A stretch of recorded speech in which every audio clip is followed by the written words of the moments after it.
Well,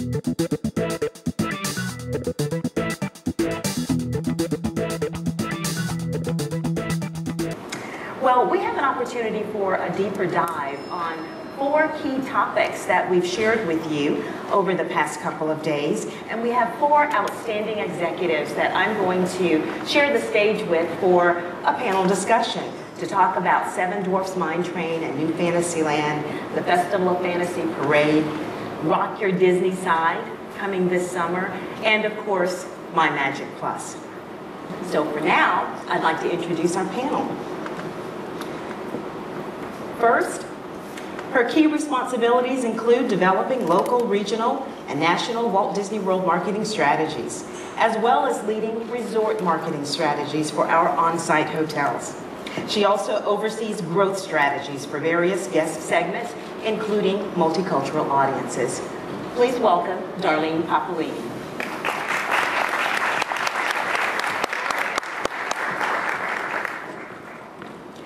He is a 35-year cast member. In March 2009, he was tapped to lead the MyMagic Plus efforts. He was promoted to his current position in 2010 and is now responsible for the strategic direction of Walt Disney World theme parks. Welcome, Jim MacPhee, Senior Vice President, Walt Disney World Parks.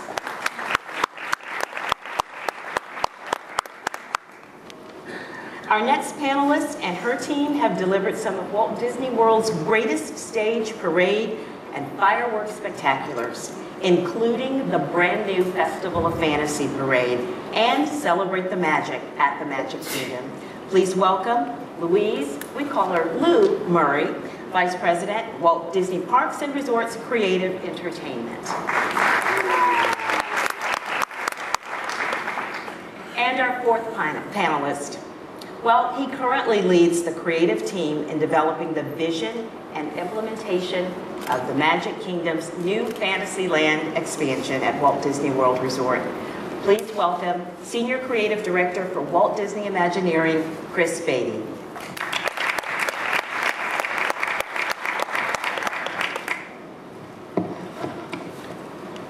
So let's get started. Well, we just dedicated Seven Dwarfs Mine Train, and I hope everyone had a chance to ride it last night. How many of us have ridden Seven Dwarfs Mine Train? Full house? Okay, a few more to go, and that's where we're going to give you some time today to have that experience. So I want to kick it off with a question for Chris. It's the crown jewel of New Fantasyland, and you've got to be thrilled to open this new family coaster. So tell us, what can guests expect when it officially opens later this month? We believe that we've created what I think is, it's a quintessential family thrill ride, and within the Magic Kingdom, and it hits on so many levels. And when we set off on this journey to come up with an attraction that not only told the story of Snow White and the Seven Dwarfs, but also could bring kinetics and energy to the land and bring it to life, and the centerpiece, become the centerpiece for the land. The focus really was on delivering something that resonated with all ages. And I think that many of you have ridden it now. We feel like at Disney that we've delivered that we've really delivered something to the Magic Kingdom that hopefully will live forever and be a classic. You know, also coming this summer and already being enjoyed by our guests is the Festival of Fantasy Parade, and I hope our media guests had an opportunity to see that parade, which, I hate to talk about favorites because I have so many favorites, but I have to tell you, it is just one of my favorites. So, Lou, this next question is for you. We've got the new parade, and we've got 2 of the hottest stars from our animated feature, Frozen. What's the reaction been like to seeing Anna and Elsa in the float in the Festival of Fantasy Parade? I'm sure overwhelming for guests. It is, and I'm so glad you're not asking me to sing Let It Go right now. Just first and foremost, and thank you for that. We're thrilled, just like our guests are. We fell in love with them, right? Just the audiences around the world fell in love with Frozen. And when we saw the opportunity to have them join that first float, we were so happy. And you just referred to the Mine Coaster as being classic. I think that in the case of Frozen, we're kind of looking at instant classics, so that's why we feel really good about having them join the other princesses that are there right now. So it just felt really natural, and we're thrilled to have them there. Very cool. I've got more questions for you about that parade, which, again, one of my favorites. But now I want to just reflect back over the past year or so. Many of our guests were here when we opened New Fantasyland. And last time we were here for that grand opening, we talked a lot about the evolution of the guest experience. And Jim, this question is for you. How is our guest experience today different from just a year and a half ago? You know, when you look back at the last year and a half, it's pretty amazing listening to George this morning talk about all the things that have happened just around the corner, both in the past and that which is right in front of us. So from a pure experience perspective, all of the things that we've just talked about in this dialogue between New Fantasyland, the Mine Coaster, Anna Nelson, and all the other things happening, it's really, really great.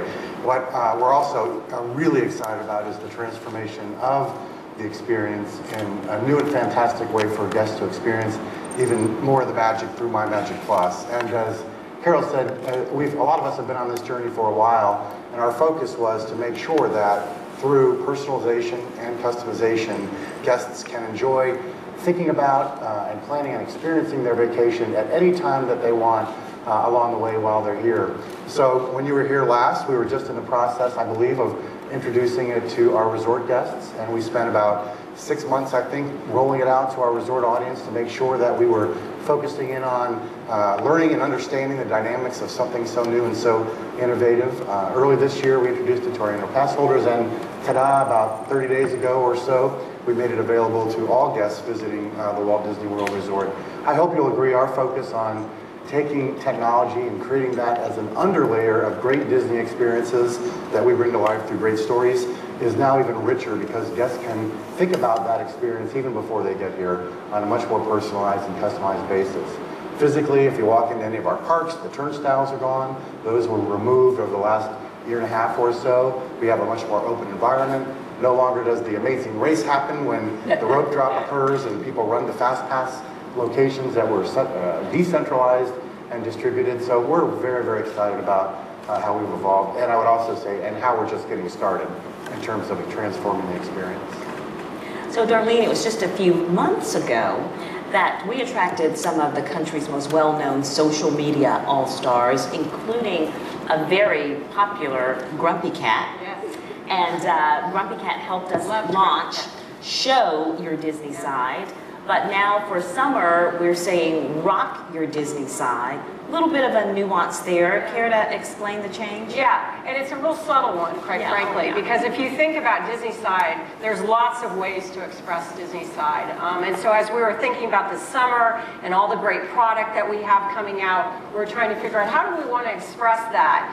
And we really got our creative inspiration actually from the Seven Dwarfs Mine Train, because obviously it rocks. And we were in the office and it rocks, we're rocking, Rock Your Disney Side. And we just kind of said, you know what, that feels good. It's got great energy, it's got fun in it. That's what it's all about this summer. So we just thought, we'll just rock our Disney Side this summer. Well, so it was that simple. It was that simple. Well, and that leads me to a follow-up question. Yes, so how can guests rock their Disney Side this summer? Well, there's a lot of ways, and I don't know, I think many of you maybe were here this morning when George was talking, so let me see if I can list them all, because there's quite a bit.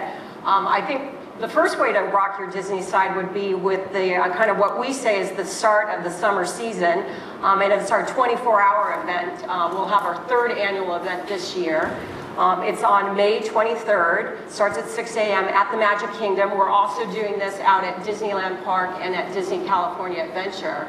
And it's just a fun 24 hours where our guests come in. There's lots of new entertainment activities. I don't know if you want to say anything about that, Lou. But this year what's really fun is that we are inviting our guests to come in and to dress like their favorite Disney hero or their favorite Disney villain, which will be a lot of fun. And I think there's just some fun things that we're going to do with that in the Magic Kingdom. So that kind of sets the tone. And then to rocking your Disney Side to the Magic Kingdom, if you're in the Magic Kingdom and you feel like rocking your Disney Side, we've obviously got the Seven Dwarfs Mine Train. We have the Festival of Fantasy Parade. which Lou was just talking about. We have the Princess Fairy Tale Hall with the new home of Elsa and Anna. If you're more about maybe indulging your Disney side, maybe that's what you want to show this summer. And again, you can show one side, you can show all the sides, whatever you want to do. We've got some great evening activities that we've added over at Epcot with the Illumination Sparkling Dessert Party with some incredibly decadent desserts. And I have to tell you that Lou and Jim and I were in a meeting, do you remember, a couple weeks ago? And they brought in a couple of the desserts that they're offering at this party. And I have never been, in all my years at Disney, in a meeting so silent because everyone was eating. No one was talking. It was that good. So we've got that going on at Epcot. We've also got our after hours party. If that's not enough and you want some more partying, you can stay extra hours in the evening at Epcot and enjoy some terrific culinary favorites along with some beverage pairings. If it's your intergalactic side that you want to show, might suggest that you head over to Disney Hollywood Studios, where it's all about Star Wars and Star Wars weekends, which we've extended to 5 weekends starting in May. And we've got some great character dining opportunities with our characters and the Star Wars characters at breakfast and at dinner. And then, of course, if thrills is your thing, we've got Rock and Roller Coaster and Tower of Terror. And then if it's the wild side that you want to show, or your adventurous side this year, I might suggest that you head over to Disney's Animal Kingdom, where we've got obviously Kilimanjaro Safari and Expedition Everest, as well as the return of the Festival of the Lion King, which we're very excited about, back in its new home in Harambe Theater. And then, as George mentioned this morning, one of the things we're super excited about is finally, for the first time, having a ticket experience, a special event in the nighttime over at Animal Kingdom called Harambe Nights.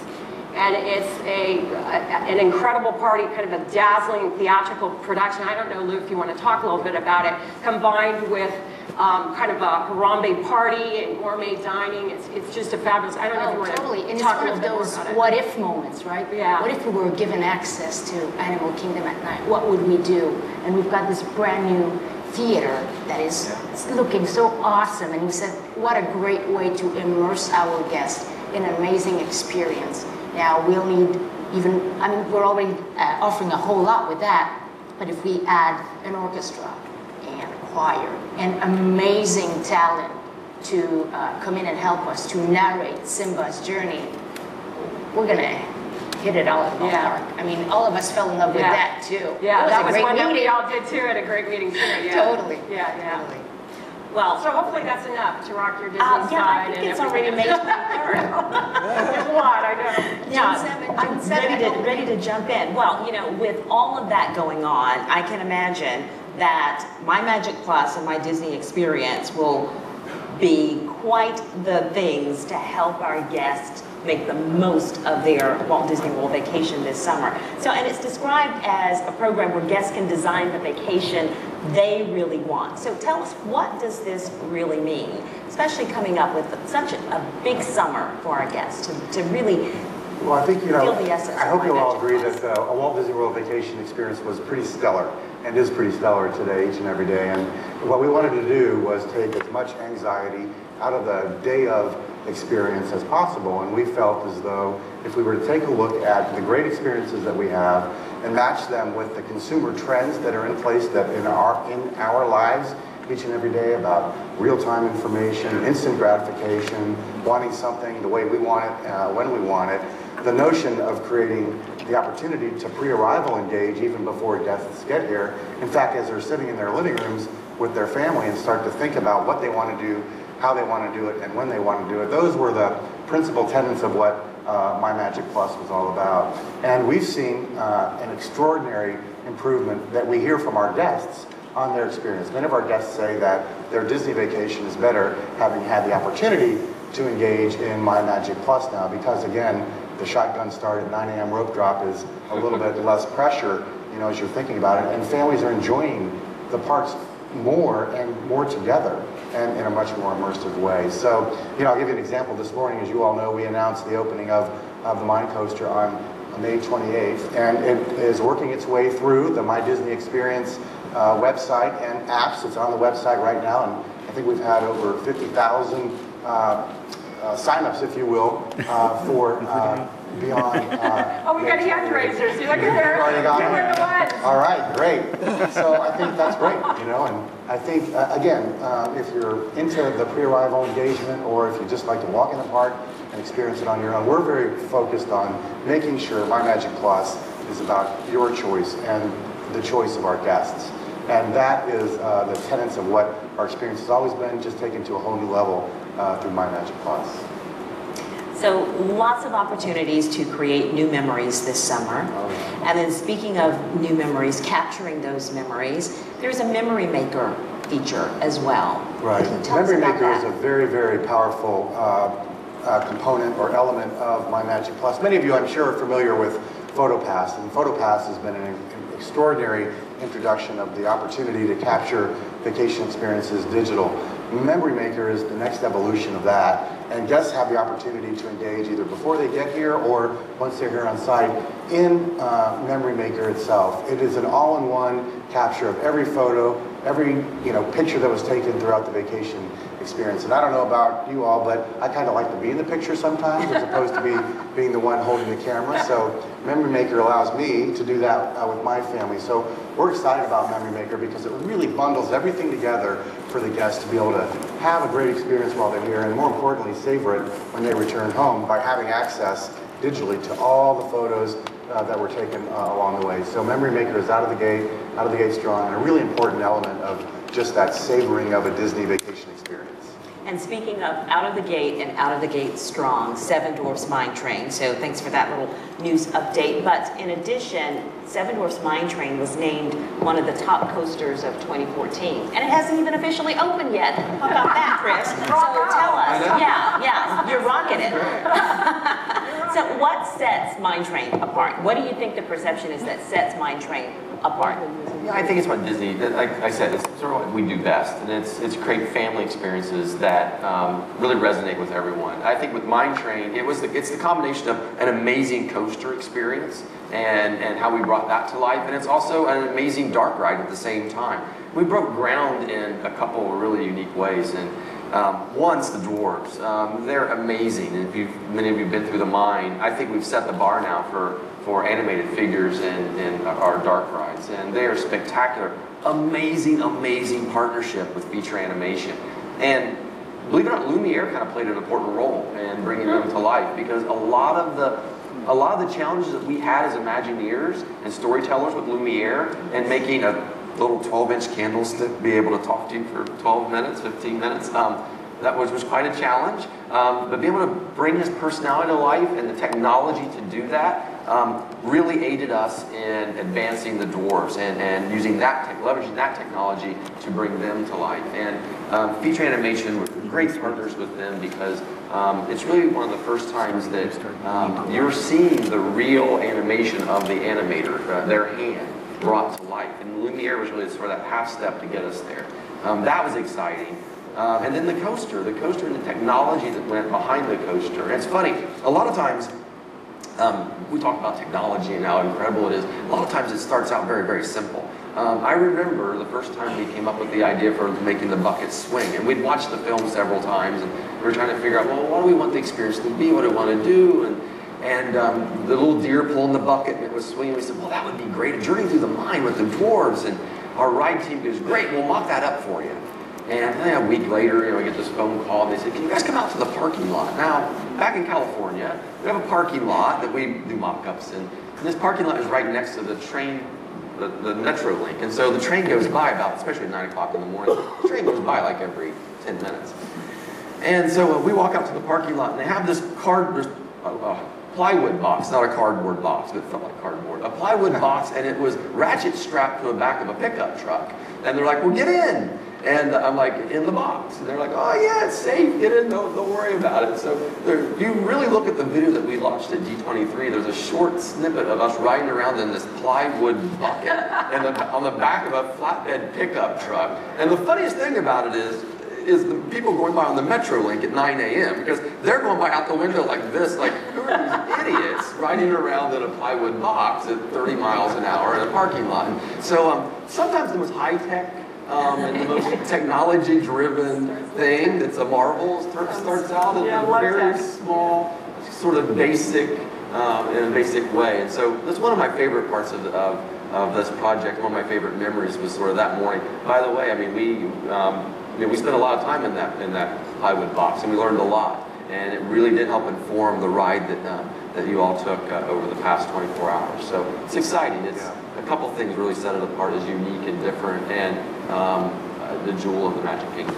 I have to give, Chris is a humble guy, so I have to give him a lot of credit and really applaud him and all of the Walt Disney Imagineers, because truly it's one thing to build a ride and to build a great ride, but to take a ride and a concept like that and integrate it into a rich Disney story like Snow White and Seven Dwarfs. As George said, Snow White and Seven Dwarfs is one of the most impactful experiences that happened in the evolution of the Walt Disney Company in 1938. And to know that it now is come to life in the most popular land and our most popular theme park, and is rich and immersive in stories. It was really the relentless pursuit of Disney excellence, and Chris led that, and our Walt Disney Imagineers really focused in on bringing it to life as only Disney could do. And it's amazing. I was a bit in awe last night, having ridden it in the afternoon again, and walking around and just seeing no walls around, and as you round the corner from Cinderella's castle or Fantasyland, you see the beautiful meadows up on the top of the mountain. It's just stunning. And we take a lot of pride in our attention to detail, and more pride in how we connect stories and bring stories to life through innovation and creativity. And I think, this ride system that Chris and the team, rode in a plywood box on years ago, coming to life now and, delighting you all, I hope, and millions of guests soon to come, is a powerful statement to our commitment to quality and our commitment to excellence. And I do applaud Chris and the Walt Disney Imagineers for being integral in that for New Fantasyland overall. We've talked about storytelling, and we think about Seven Dwarfs, Snow White and the Seven Dwarfs, and just the nostalgia of that and the meaning of that story to our company. So in the storytelling vein, are there any fun carryovers? Because this isn't the first Snow White attraction in the Magic Kingdom. And for all of our Disney files, I thought I'd ask this question. Are there any fun carryovers from the earlier Snow White Scary Adventure that we might notice? Yeah, of course. I mean, as many of you know from some of the other aspects of New Fantasyland, we love our guests and we love our fans, and especially we as Imagineers, we're the biggest fans. And so anytime that we get an opportunity, especially in Fantasyland, which has just been a dream project for not just myself, but for the entire Imagineering team. Of course, we try to carry over those little moments and those pieces that make it sentimental for our guests. The mine is completely new, but if maybe you've ridden at the end of the ride and the attraction, we pull up next to the cottage. Some of the figures that are in there were brought over from the original attraction. So we wanted to make sure there were some little nostalgic pieces that we placed and hid in little nooks and crannies. It was also important to us. I know it was a big concern, I think, early on in design that. We didn't forget about Snow White. It is Snow White and the Seven Dwarfs. She is the star of the movie, and so. But we also wanted to focus on the dwarves and have let us go into a part of that film that we never really got to explore in a physical way in the original attraction. So. We thought it was important to have snow, and then the biggest question we kept seeing asked, or the biggest question I was being asked was, well, it has to be the witch. The witch has to be there, right? And once again, probably one of my favorite parts of the ride at the end as you pass by is the witch. I think she's great. She just had a great personality, and the fact that she's kind of peeking in the window for a little basket of apples, a little foreshadowing moment, it's great. It's great. That was really a nice touch and a surprising touch because you don't expect to see it, and it's really cool. So, well, I've got a couple questions for you. The scale of the parade floats, it's just amazing. Why was size of the floats such an important thing in the creative development of Festival of Fantasy Parade? Well, working together alongside with Chris and his team, Stephen Davison for us, was also being inspired by your work and going into Magic Kingdom. What we wanted to do was to make sure that we would occupy the space to tell the story. We're storytellers, right? So each and every one of those floats are making sure that everyone gets to see so much more details about all the different stories. And what we're seeing is that our guests are coming back for more and coming back for more because there is so much to see. And they see it from a different side of the street, or they see it from a different angle because, oh my God, I want to see it so much. And we were totally inspired by New Fantasyland. And when we think of the dragon, see, so all of us working together, we're able to come up not only with those great ideas, but creating those experiences that were compelling for our guests and really making them feel part of New Fantasyland and just about everywhere else too. So that was our biggest concern and what we wanted to address with them.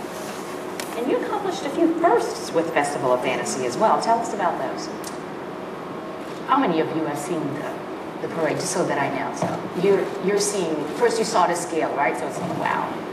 You're seeing a bunch of kinetics in those floats. The Rapunzel float with them playing like this is so beautiful, but also very inspiring. And you can see that you've got little guys on the street saying, I want to do this, I want to do this. You're also seeing that the floats are coming down the street at a good pace. And we're able to do that with the technology of our batteries. We're looking for a very efficient and clean source of energy, and we're thrilled to be able to achieve that with the work from everybody. So we're thrilled. Very cool, very cool. Well, you know, I've seen people, lots of people taking selfies of themselves with Festival of Fantasy in the background. So, you know, and you think about the impact that social media has had not only in sharing memories in new ways, in very personal ways, but it's been a really integral part of the Show Your Disney Side to Rock Your Disney Side campaign. Can you talk a little bit about the role of social media? It's really amazed us, and I think really that's the next to coming into the parks where we see our guests display their Disney side in ways sometimes we've never realized that we would see, but very creative. The other way really is in the social media. That's where you can really see Disney side come to life, and it's been incredible to watch how creative our guests can become in terms of engaging with it. And so all of the social partners, it's been unprecedented. Actually, we've been quite surprised in the last year since we launched with Grumpy Cat and everything else in that time period, in terms of Disney side content, and our consumers just and our guests engaging in it, or reading about it or whatever. We've had more than 25 million on Facebook, I think 7 million on Vine with their various Vine videos. We've had, I think there are now almost 12 million different YouTube Disney side videos that are out there, some generated by us, most generated by guests. And those are highly viewed. Even the Disney Parks blog, I think we've broke records in terms of reaching more than 25 million users. And I think it's something like, I want to say something like 19 million page views or whatever. So Instagram, Twitter, I mean, it's gone through the roof for us. And we are so enjoying it. And as I say, it's quite creative what people can come up with. And I think some of the inspiration is everything that we have in the parks, that they're able to do it. And actually they do it sometimes better than we could do it ourselves. So it's been wonderful. We've really enjoyed that. Well, I have a final question for each of you, and then we will introduce our subject matter experts who will join us around the room so that our media who have one-on-one questions will have that opportunity as well. So final question for each of you. And Darlene, I'll start with you. As Vice President of Marketing Strategy for Walt Disney World, you know, we've talked about Rock Your Disney Side and we've talked about the theme parks, but there's even more going on outside of the theme parks. Downtown Disney, for instance. Can you tell us what to expect at Downtown Disney? I know many who have traversed the Walt Disney World property this week have seen there's lots of construction as we prepare for Disney Springs. That's really exciting news in the future, but there's exciting news happening now in time for summer. I mean, there's a lot of transformation going on as we go from downtown Disney into Disney Springs. And as George said this morning, we'll be opening the first phase of that with the landings early next year. But there's a lot happening this summer, some really cool stuff happening this summer there as well. First and foremost, and I think this is why Carole asked it, because it's near and dear to my heart, there is a full-service Starbucks coming into the west side of downtown Disney, yes. And we only have a few more minutes for yeah, this. I know you love that. There's also a kiosk that's going to be coming over by World of Disney. It is important. I know, that shows you our priorities up here. And then another thing that's really interesting that's coming to what used to be the Team Disney area down there, it's going to be called Marketplace Co-op. And it's a collection of 6 boutiques that are coming in with a variety of different kinds of merchandise. So it's sportswear, it's electronics, girls wear, I think that's in there, some women's accessories, different kinds of things that'll be really interesting and unique. And then just in time for World Cup, we have a soccer store going into downtown Disney. So there really is, even though you see construction walls, there are things that are going down there, which is really cool. Yeah. Okay, so my question for Jim. With everything we've talked about concerning MyMagic Plus and our guests enjoying it and the popularity of it, is it complete with everything you plan to roll out? Oh, not at all. We are, as we said, just getting started. We wanted to get to a place where we could take the Parks and Resorts experience and all of our property here at Walt Disney World to the starting line of personalization and customization. And we are excited about the things that are on the horizon for us to go and do. It's like anything that's as monumentous as this, you have to pick a starting point. And we're very, very pleased with the results of how we've launched now with MyMagic Plus up to this point. But we're also excited about what it will unveil for us to continue to evolve great experiences that are extremely personalized and customized based on guest choice along the way. So, we'll be introducing things as we discover them. This isn't now another march toward a big ribbon-cutting ceremony and an opening day. I mean, if you look at the evolution of FastPass Plus in just the first 30 days and our ability to add more and to add park hopping, we want to continue to evolve in a very real-time basis based on the feedback that we're getting. So it is a bit of a change in our strategy to be able to think about constant and relentless change on making it great at every turn, but we're excited about it because it will really unveil a lot of great opportunities as we continue to move forward. And so, Lou, my last question for you, and we could talk for, much more, but I do want to allow for the second part of our session this morning. Our guests really love meeting and seeing the characters, and it was pretty cool seeing the visual during George's presentation of our 140 character tweet. So tell us a little bit about some of the ways that character experiences have been enhanced over the years. We've been working so closely with Chris. Great partnership. Great partnership. And It's just been stronger than ever. And to be honest with you, I mean, we were starting to really, I just told Nick. This is exactly why. This is exactly why we're doing this. But we really have broken. I think there is no divide. I mean, we are one Disney. We are one team, and I think we put out a stronger part when we work together with Blue and the team. Absolutely. I mean, alone, as I say, alone we can go faster, but together we go further. And I think that when you look at what we were able to accomplish with Princess Fairy Tale Hall, Enchanted Tales with Belle, that's the perfect example of a collaboration. That was not just Imagineering in California. That was a team effort between both, just equal between both parties. And from all over the world too. So we're able to tap into these talents, and what we're seeing is the impact it has on our own teams. We're seeing it with the guests. I mean, it's translating to that energy level that they get to enjoy it and really experience it. Just like we get to do it up funnel, that's why it's so natural, and that's why we, We get to answer each other's questions. Well, maybe you can help Chris answer his last question. So now that we have our crown jewel, we've got our crown jewel of New Fantasyland, and don't know if it will ever be complete. I love that quote from Walt, but absolutely the crown jewel. As you look back on the past year and a half, have there been any surprises to how our guests have reacted to New Fantasyland, or what has turned out to be a fan favorite that you didn't really anticipate?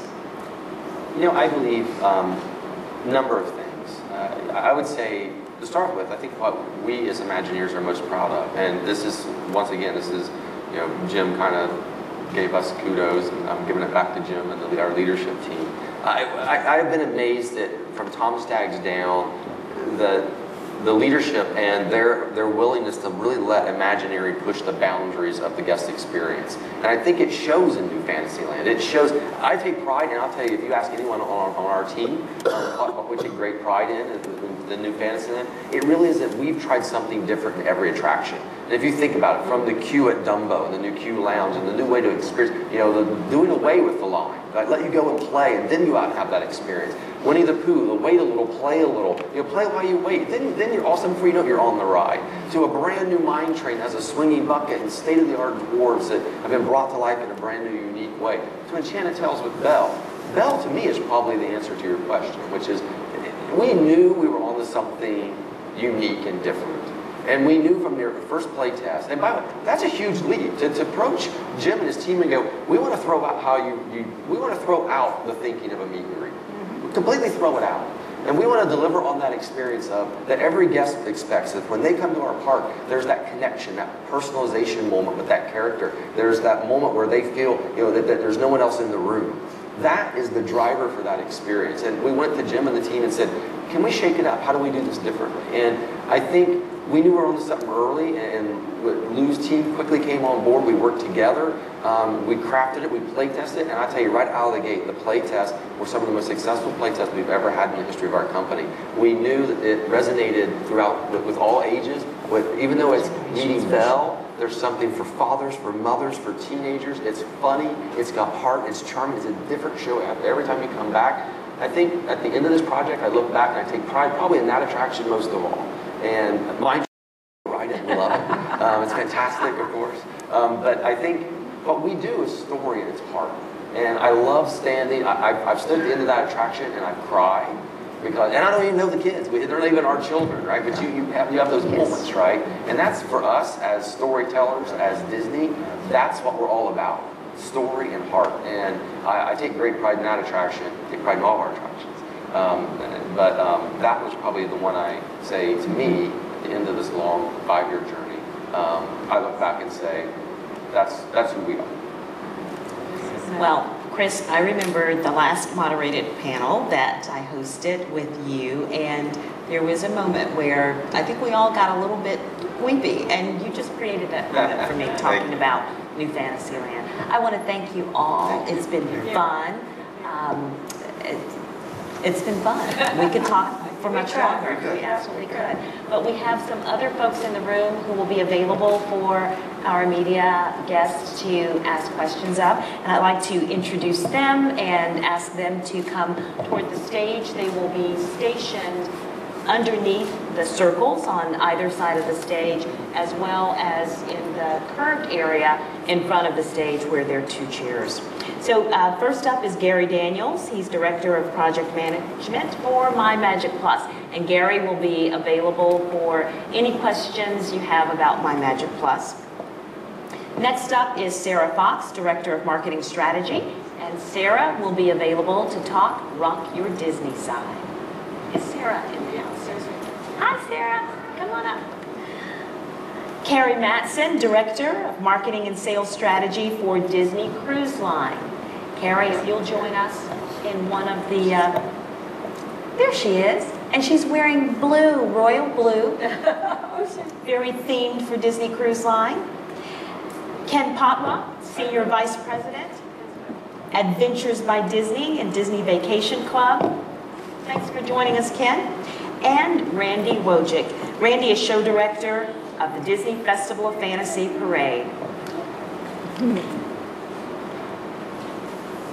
Okay. Where's Randy? He's coming back. Oh, he's coming. He's a showman. Right, he's taking the He's walk taking the dramatic walk up. Academy Awards or something. Ladies and gentlemen, if you could help me give our panel a round of applause. Thank you for joining us. Interesting and worthwhile.